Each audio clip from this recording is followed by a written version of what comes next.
Assalamu alaikum, guys, Assalamu alaikum, everyone. and welcome to the first ever episode of our Golden Youth podcast. So we basically thought like it's only right if we talk about Palestine, given everything that's been going on, and we will use our platform, even though it's a very small one, to educate anyone who isn't aware of what's going on and why it's happening. Yeah, this is like a very emotional and deep topic as well, because I know it's affected so much of us as an ummah already. Like myself and like you and everyone else are just it's hit us all very, very deep and close to our hearts.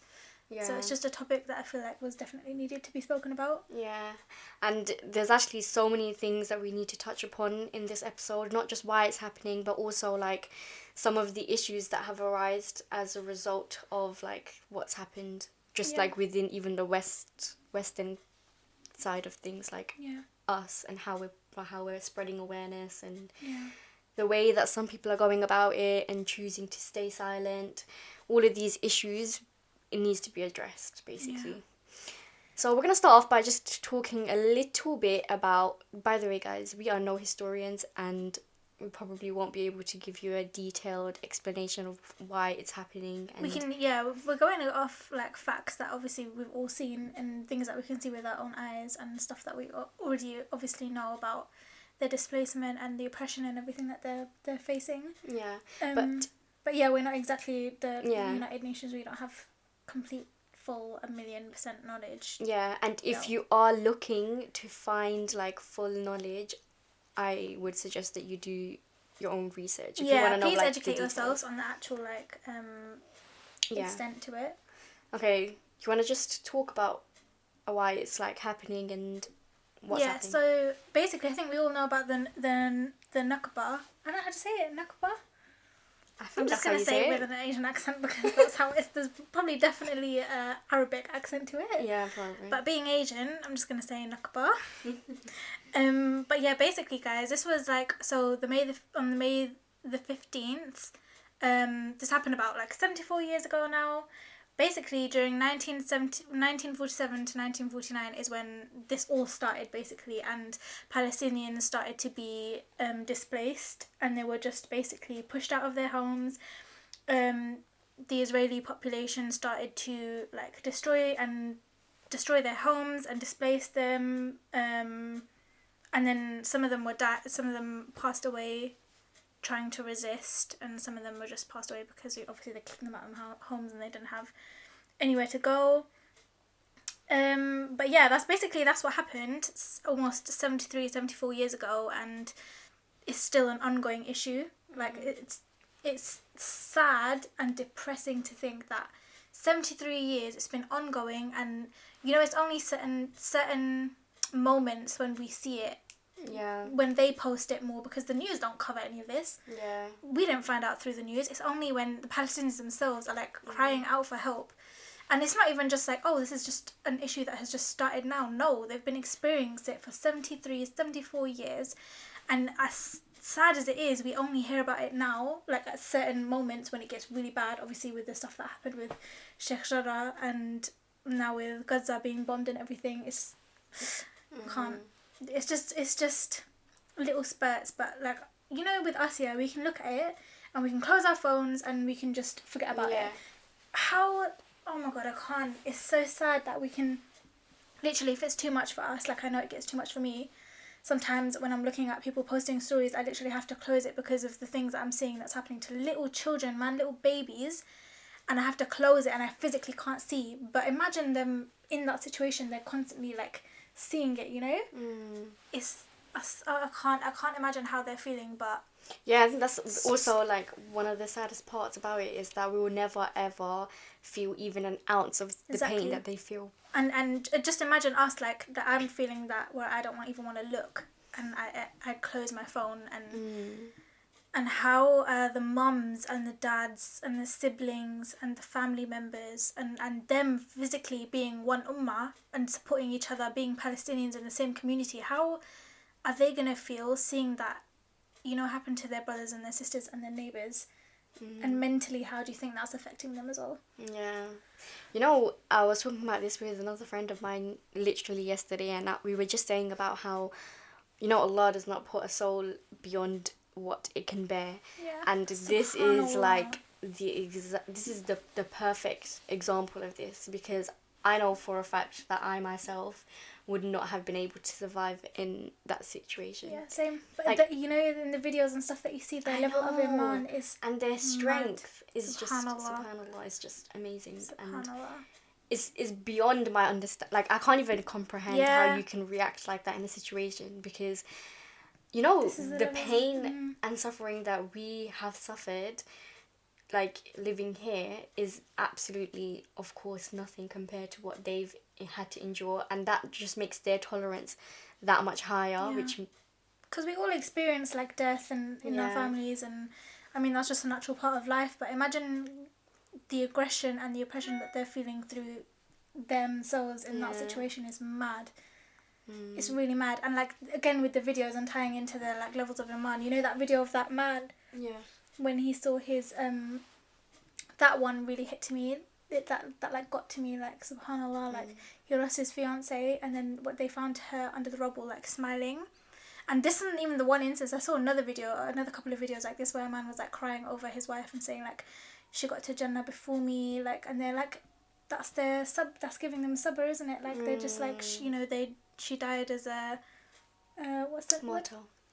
Yeah, there was another word that they were saying, I couldn't think of it, but yeah, like a martyr under Islam, and that's what's giving them peace, that, you know, that they believe that, we all believe that they, you know, they'll get Jannah before them. And it's mad, because even the one with the fiance, he was just like, you know, if Allah wills, isn't it? Even if Allah, he was like, if Allah wills, like, she'll be my wife in Jannah, and subhanallah, like, imagine being so close to getting married as well, and, you know, imagine how you'd be feeling about that person as well, and then to see them like that, and then to say that instead of completely breaking down, which is what I know I would be doing. I'd be completely breaking down, to have that level of iman and just say, you know what, Allah. You know what, that made me deep?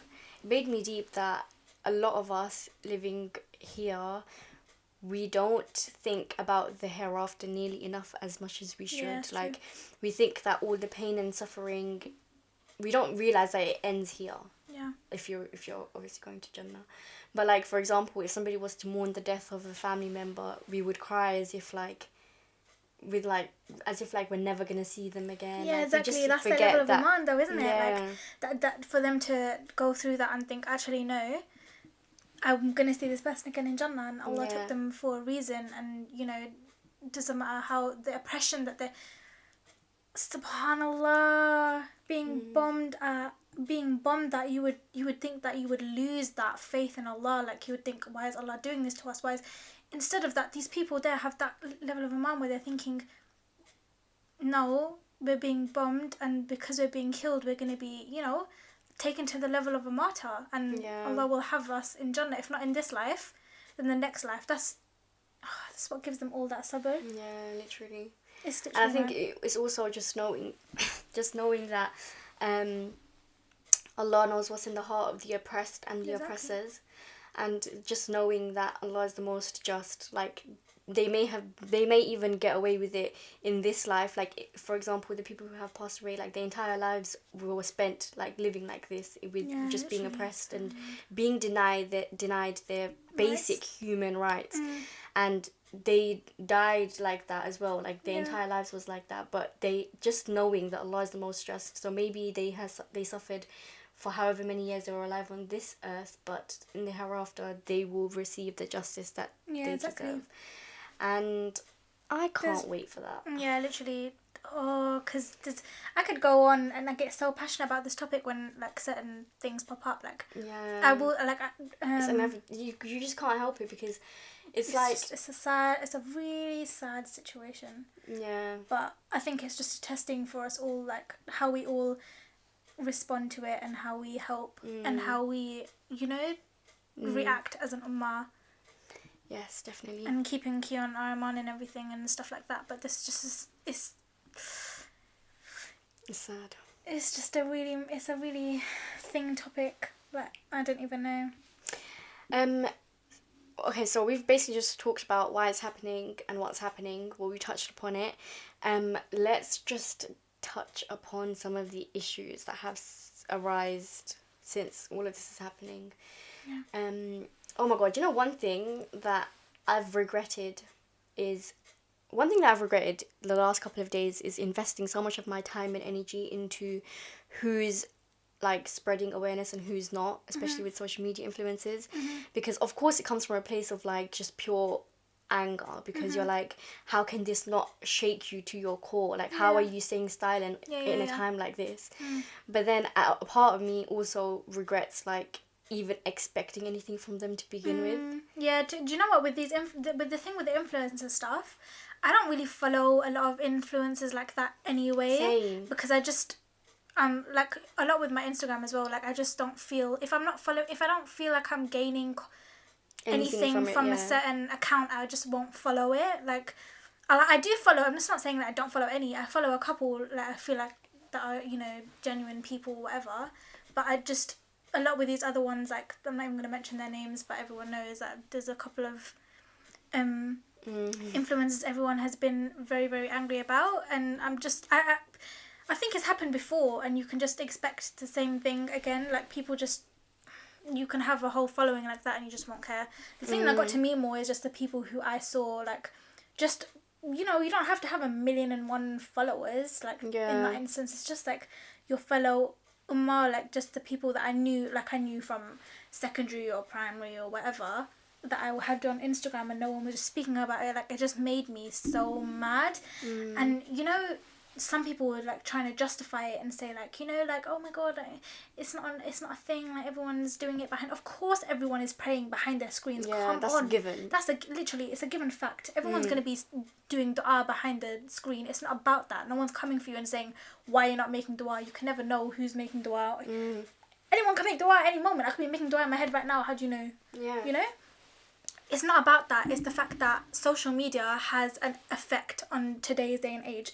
I didn't find out about what was going on in Palestine until I saw stuff that people were posting on you know, Insta and whatever, or Twitter, whatever. I'll give you the perfect like example of why why putting it up on social media and spreading awareness is so important. Okay, so I'm not gonna name names, but somebody I know works with, is that a Zionist, yeah? Right. Oh my God, if I was in that situation, I don't know how I would cope. I don't think I would have like the patience to work with somebody like that, especially because oh my God, I know. Okay, so I'm not gonna go into detail because I don't want to bait anybody out, but basically, what's happened is that a majority of the people working are Muslims, and they're of course like advocating for the whatever's happening, like they're trying to like fight for Palestinians and to gain their rights back and all of that stuff, yeah. And that one person saw it on their personal social media, like all the others, their personal social media, and it bothered them, and they were the Zionists. Yeah, the Zionists got bothered by all of that, and he was basically just like not speaking to anyone, and he was just being off with anyone, and then finally he let it out, and he was like, oh, I'm really hurt by everything that everyone's posting, and he's like proper like victimizing himself and whatnot. And then I was like, you know what, this is exactly what needs to happen. Like, whoever, if you feel attacked by what people are like protesting about, then that's the point. Like, you should feel attacked, you should feel guilty, you should feel like, oh, you know, like the world is against you, because that's what's happening. Yeah, but you know what? I've seen a post that was talking about how a lot of these Zionists, that's just how they've been brought up. How sad and sick that you had to be brought up the way that the Israeli government has been bringing them up in their schools or whatever, is just to not to feel remorse. And the people here as well who are like in this country, who are Zionists, and yet how can you see and physically still think that you know, oh yeah, they're not, you know, it's their fault, it's the Hamas and this, that, the other, and trying to point it to, oh my God, anti-Semitism. Astaghfirullah, makes me so mad. What has religion got to do with no one is talking about Judaism, no one is talking about Islam as such, yeah, okay? or Christianity. You know, when it comes to the Palestinians, yeah, there's Muslim Palestinians, there's Christian Yeah. Palestinians that are being attacked. Yeah, It's got nothing to do. humanitarian crisis. It's got nothing to do with religion. How dare people? I've seen people post about not you know, been looking and you know, seeing what people have been posting, like certain, you know, people that I knew from like high school, whatever. And some of them have just been talking about how anti-Semitism and saying, oh, you know, like if you're your anti-Semitism is showing, and it just made me so angry. Like I made a post about it as well, and I was just like, it has absolutely nothing to do with Judaism. No one is saying anything about that religion. Yeah, it's the government. Yeah, the Israeli occupation. They're you know whatever as a whole. Yeah. How can you say that we're being anti-Semitic when you're attacking mosques and people during Ramadan? Yeah, literally. What is... I'm sorry. Are you blind? I'm The hypocrisy is beyond me. where is anyone pointing anything to do with Judaism when you're attacking mosques? You're attacking holy places. Al-Aqsa is like the third holy place in Islam. Where is the correlation? Please tell me. Tell me. Where is the correlation from saying that we're being anti-Semitic, you know, because you're attacking religious... What? Like, does it not boil... No, I'm sorry, it boils my blood. It actually boils my blood. I feel like a lot of this is just excuses. It's just excuses because they don't have anything else to say. Physically, they don't have any other excuse that they can use. They're just, you know, they're tired out, run down excuses. That's all you can say. If you ask someone, they're just going to say the same thing. Just going to be like, you're being anti-Semitic, shut up. You're not. I can't, I'm going to get so angry, I'm sorry. And even with this, yeah, oh my God, I posted, yeah, on my Insta, a picture. I posted a picture about Israel and everything. And this one person decided to comment on my, this is from secondary school, person from secondary school, decided to comment and was like, oh, there's always more info that none of us know about. There's always two sides to a story and the truth, no matter what the subject. This person then decided to block me after commenting that. First off, if you're going to comment, have the balls to stay around and let me reply firstly. Secondly, I don't really care. You can comment whatever you want, babes, and then delete me, block me. I don't really care. You done me a favour because don't want that energy. If you really physically can see that and you're still chatting about, oh, there's two sides to a story. There's the oppressed and there's the oppressors. There's no two ways about it. Literally. I'm sorry. Yeah. And if you're that blind that you can't physically see that, then good riddance. But anyway, I just found that so funny. I was just like, you have to think that you have to comment something like that and then block straight off and you don't have the balls to stay around and hear a reply. It's just people, again, making excuses. They're just being protective and just Zionist about their own state. Like, just relax. You know, what I can't understand is that literally if you look up the statistics online... Did that make loads of noise when you did that? No, I don't think it did. Okay. When you look up the statistics, the amount of, like, people, Palestinians who have been killed versus... Oh, yeah, exactly. Is that not proof enough? Come on. Yeah, and I'm just like, why... If you look at all that, you can easily see who's the oppressed and who's the oppressor, who's the oppressors. So I don't get and another thing, please. Oh my gosh. Please. Even a baby, a 1-year-old child, or a 2-year-old, come on, at least they have a little more sense of the world, maybe 2 years old, okay? If you show them a picture of someone holding a gun and a bomb in their hands, okay, and you see another one holding a rock, even a baby will be able to tell who is the oppressed and who is the oppressor. Literally. There's people coming out and saying, how dare they throw rocks, and are you stupid? Astaghfirullah, I'm really sorry about how I'm speaking, guys, but this just riles me up. Like, I don't get really passionate, I get passionate about a lot of things, but this just really makes me angry.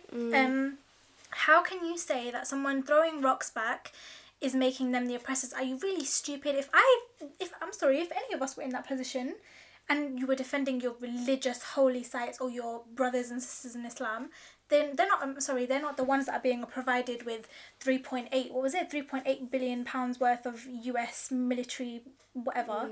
Was it 3.8 billion pounds, billion dollars, a year they're getting paid since 2016, the Israeli military occupation, right? That's what they're getting, yeah? And these Palestinians are retaliating with stones. They don't have money like that. And you're literally saying, you know, that, oh, they're not like they're the oppressors and, you know, trying to change it about, when you can clearly see, a child, like I said, can clearly see that who's the oppressor and who's the oppressed. It's very black and white, and people just refuse to see it, and it just makes me so angry. It's a very sticky situation. You can clearly see who's the oppressor and who's the oppressed. Literally. Just people running down with excuses, to be honest, after it. And I'm not here for it. And this is one thing that I want to stay silent about. Like, I will use my platform. I don't really care about... Well, I care about everyone else using their platform, obviously, because you should be. Yeah. But I'm not going to be, you know, not scared. I'm not going to be scared of people, or, like, you know, and especially people who have Zionist friends as well. Like, come on, guys, if you have an opinion and you can see what's right and wrong, and you're scared because of your Zionist friends, you need to grow a backbone. I'm sorry. Like, be able to stand on your own 2 feet, have your own opinion, and determine what is right for wrong, what you can clearly see. Oh, that's so mad. I can't even, like, I can't even understand how there are people who can see what's going on around the world, and it just doesn't touch their hearts. Like, it just doesn't make you, like, ache with pain seeing what's going on. Because, you know, the reality is, that if you are staying silent, that just means that you're siding with the oppressors, man. Yeah, literally. You're siding Simple with the as that. oppressors. It's literally as simple as that. But we'll quickly just talk about some ways that people can help as well, because obviously, you know, praying and making dua and Is all the of biggest that. thing, of course. Yeah, and doing all of that stuff is a given. Like, we're all doing that. Yeah. But other than that, there's also obviously other ways to help. Yeah. Boycotting as well is another thing that will will help. Yeah, but you know, with boycotting, okay, so you know, there are so many, like, images and whatnot going around of, like, companies and brands and stuff that are funding for Israel. And like, for example, Coke is on there. But when you go on the official Coke website, it says that they have no ties with Israel. Like, this is an American company. They don't do I don't know any of where that. they're getting their information from. Like, I feel like it's another thing that you need to actively go out and research yourself physically what companies are funding and you know, aiding the Israeli government, and others that aren't. Yeah. And so with me, like, I looked at all the brands, and I don't really use any other than HP, which is my printer. And so I've boycotted that, and that's about it. But I'm saying, like, for other people who are seeing all of these things, make sure that you guys research about what's actually being put out there on social media, because some of it is you can't okay, let's not be silly and think that everything you see online is true, because obviously it's not. We're not silly people. We're all smart, and we're all, you know, can judge with our own minds. But you need to, you know, just do your own research as well, and make sure that what you're looking at is correct information, and you're not being fed just random stuff.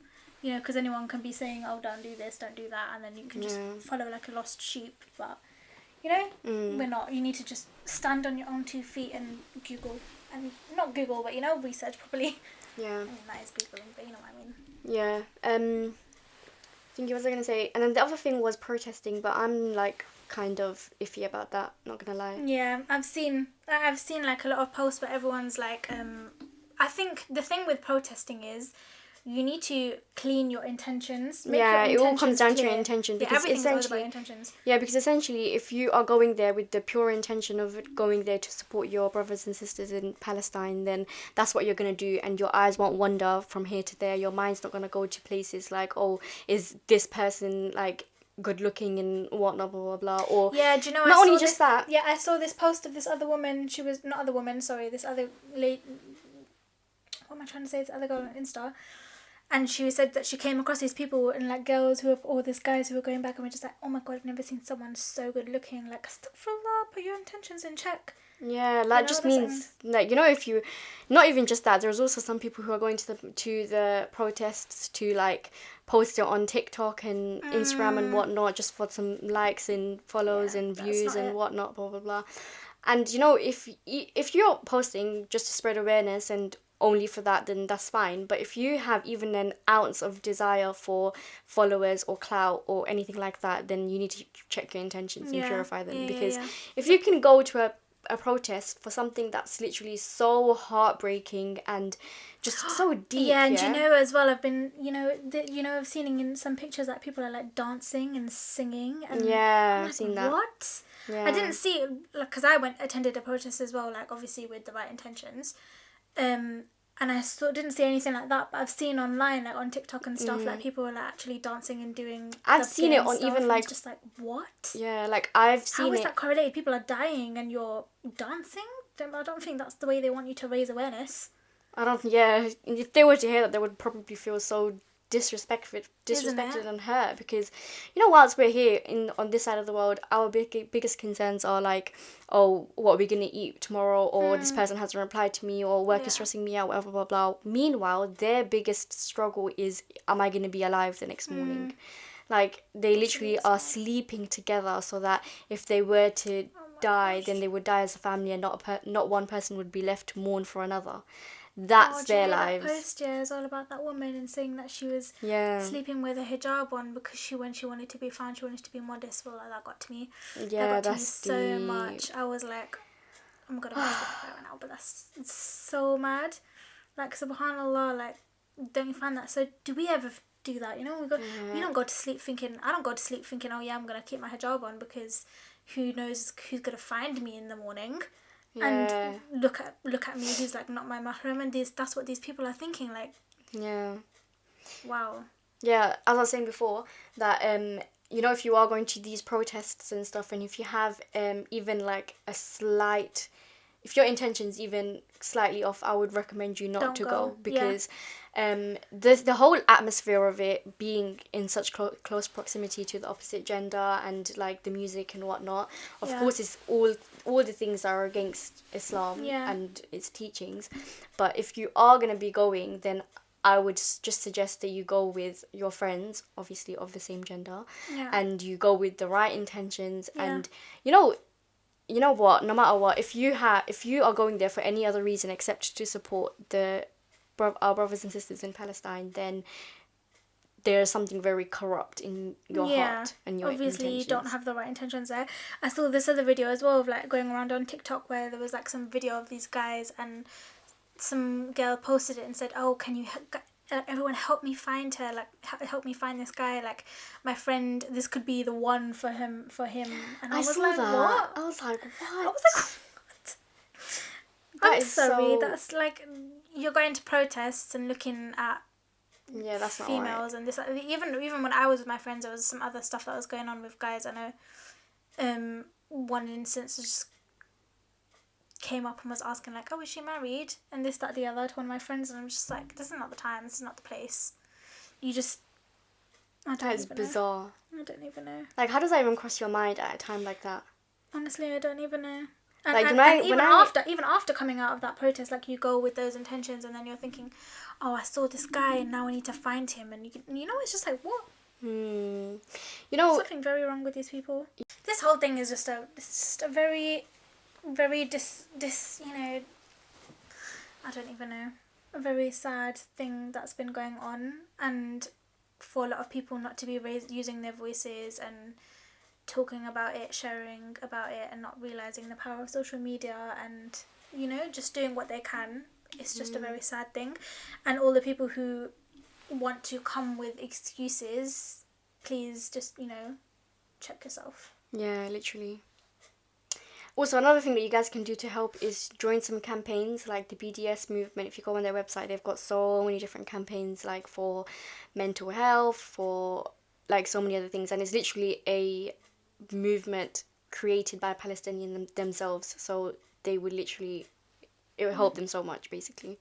And there's ones for like that's within the UK and in London, and I think we'll link that in the description or somewhere on our Instagram, and maybe in a post or something. Just keep checking on our Insta. We'll post like a lot of stuff that you can like help and be involved with. Yeah, and obviously the other one is obviously just giving to charity as well. Yeah, of course.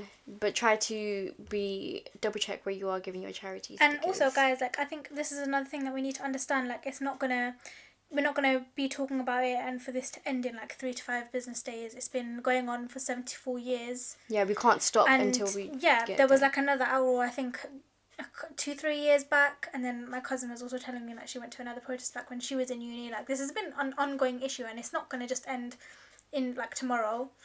You know, we need to just be mindful of that fact, like, you know, that this is just an ongoing thing, and we just need to continue to do as much as we possibly can, and not just right now for the sake of it, and like for the sake of everyone raising awareness, and you feel like you just, you know, not just, you know, just for the sake of it. You need to actually just care about it and continuously do whatever we can, because I know, like, for one, like, I feel so helpless sitting here being at home. I just feel like I just really want to fly out there and like physically help them. I was saying it to my mum yesterday, and she was like, "How can you go? They're not even gonna let you in." Yeah, exactly. Oh my gosh, the fact that there's Palestinians who live there, right, like half an hour away, and they have never been to Al-Aqsa because of the Israeli government's like force on it. And there's, you know, they don't have basic rights. They don't have the ability, like Gaza doesn't have they don't have an airport. They don't have the ability to leave and come back to their own country, which is a violation. It's illegal. A lot of the stuff that the Israeli government are doing is illegal. It's against their human rights. The United Nations has identified that, although they're not done anything about it. A lot of these countries are whack. They're not doing anything about it. But, you know, it's just sad. It's really sad what's going on.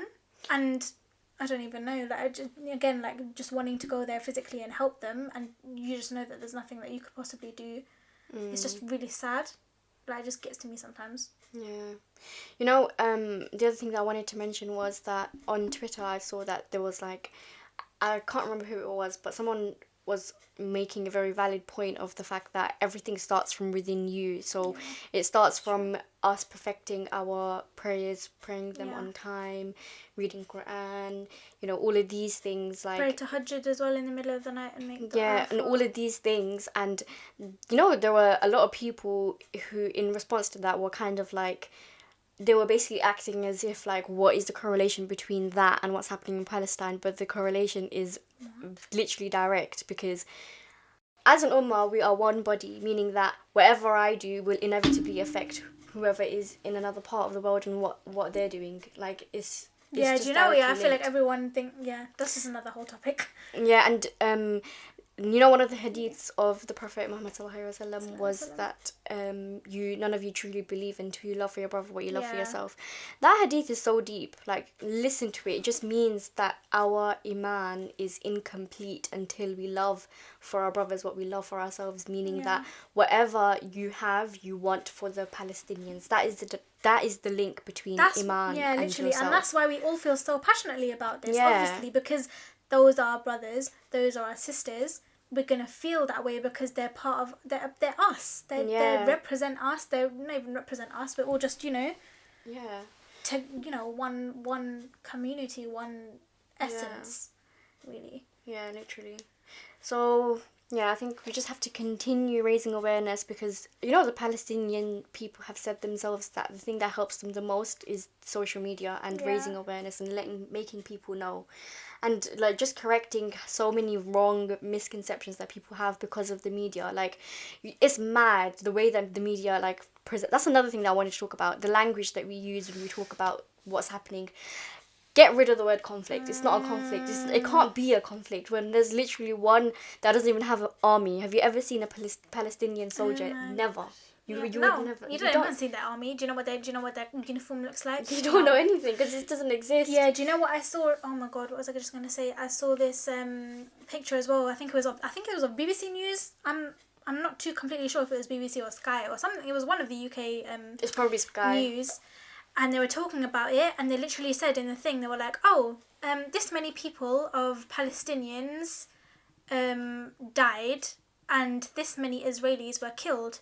Literally, you can see the words they used. They used the words died for the Palestinians and the words killed for Israelis. I'm sorry, this government, the US government, the UK government, they're not, nowhere they're going to voice exactly what's going on. And I think it is another way that it's important with, oh my gosh, what is English? Half the time, I can't even speak it. But yeah, what I was going to say is, even when you're speaking to, like, for example, non-Muslims who have very little to no knowledge about this, word it in a way where they will understand what's going on. Like, say, yeah, it's as if, like, as well. Yeah, facts, but also in a way that they'll understand. So, for example, saying stuff like, how would you feel if somebody was to walk Yeah. into your home and demand for you to come out so that they can live in your home? But do you know what really saddens me is that we have to spend most of the time trying to explain to people why it's wrong instead of actually like we're all mourning, we're all really upset, we're all physically, like, I know I have just, we've all just been crying and distraught and heartbroken over it, and we're all like trying to make dua, we're all trying to give to charity and raise awareness, but like it's the thing that we have to sit here and have to explain to another person why killing innocent unarmed civilians, why we have to, like, why doing that is wrong. Like, why do we have to sit here and I can't, why do you have to sit there and explain it to you? Where's your brain, please? Why can you not see that with your own eyes? Like, I feel like that's just the most, I mean, we're not going to have an issue having to, we will scream about it if we have to. Like, I will certainly scream about it for the rest of my life if I have to. Yeah, definitely. And I will. I've got no thing against that, but it's just physically, like, where's your humanity that you can't see, that you fail to understand why that's wrong? I just don't understand it. Yeah. I just don't understand it. I think I want to end it with saying that on a more of a, not positive, but give a bit of hope to everyone to not give up, and that is that it literally has come in the Quran that they will be free. Yeah, like, that's what gives victory gives us will, yeah. And so you just have to know that it's come in the Quran, and so it's gonna happen. Yeah, and one guys, day. and also another thing that we've got to realize it's been 74 years, and they've been given how much money, right, and how much military equipment, and they haven't been able to get rid of Palestine, because Palestine and Gaza will always be under the protection of Allah. You can't destroy a country that has the protection of Allah and the dua of all the ummah. I'm sorry. Yeah, you can't. 74 years, you can continue trying, nothing's gonna happen. Yeah, literally. But I hope that gives everyone else a little bit of sabr as well. Yeah. Because it is really hard to... It's really hard, man. Yeah, and you know, I feel selfish sometimes when I'm not able to, like, watch really of... You know, the really, really bad videos, yeah. But then I, like, sometimes have to just force myself to not become, like, insensitive to what's happening, because that's what can end up happening. Like, in the past years, I noticed that the reason why, like, it starts to, like, die down and, like, everyone starts to, like, calm down and the protests start to, like, stop and everything else starts to stop is because people see it so often that they become desensitized to it. But you can't let that happen.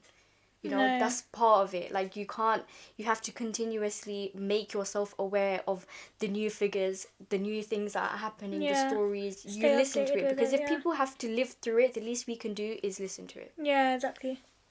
And I don't think that will ever happen. Like, I know for sure this has just changed me completely. Like, not that I think I don't know, a couple of years ago, maybe it was because I was younger. Yeah. Maybe I was younger, or maybe I wasn't using, well, I mean, I was using social media, but maybe I wasn't coming across it as much and I didn't really understand, you know, what was going on or that. But I know this has definitely changed me. Like, there's no way I'm going to be, you know, silent about it. And then, you know, with the people who do have issues about me talking about it, like, you know where the door is, or you know where the unfollow button is. Like, just please use it. Yeah. And I really don't care. Yeah, literally, it helps us because we don't need followers like that. If you are tired of hearing about Palestine, imagine how tired they are of living it. Like, exactly. Oh literally. My gosh, that's so true. Yeah. Okay, we'll end the episode here because it's almost 40 minutes long. We hope you guys enjoyed this episode. I know that the first episode was kind of really deep and an emotional it's just one that but we just had to do it. It didn't feel right to talk about anything else, knowing that this is going on. This is the main issue and the main thing that we all just need to be concerned with right now. Send this episode to anybody who you think could do with a little pep talk. Yeah. Okay, well, we'll see you guys next week, Monday. Inshallah. Yes, inshallah. Alright, assalamu alaikum. Assalamu alaikum.